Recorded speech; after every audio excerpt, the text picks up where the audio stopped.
মুবারক। ঈদ মুবারক। আমরা এখন একটু বের হয়েছি ঘুরতে। ঈদের দিন তো প্রবাসী জীবন সবসময় কাজ থাকে, বাট আজকে হোপফুলি আমরা খুব লাকি যে আজকে ডোমিনিকা রবিবার দিন ঈদ পড়ছে, তার জন্য সকালটুকু ফ্রি, তাই তো? হ্যাঁ, সকালটুকু ফ্রি, কিন্তু সন্ধ্যায় আবার কাজ আছে, তো সেজন্য হয়তো টুকটাক যেতে সময় পাইছি, হয়তো ফ্যামিলিকে নিয়ে একটু সময় দিই, একটু ঘুরে আসি, ভালো লাগবে ঈদের দিন ইনশাআল্লাহ। দেখা যাক কই যাওয়া যায়। আল্লাহ হাফেজ।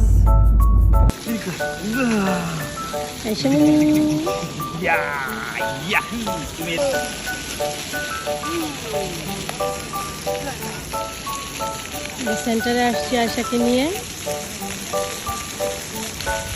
সেন্টারে আসলেই এই পানির এই জায়গাটার মধ্যে আসবেই।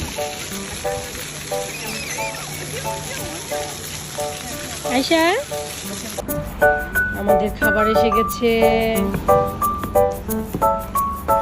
গ্রাzie। এটার নাম কি?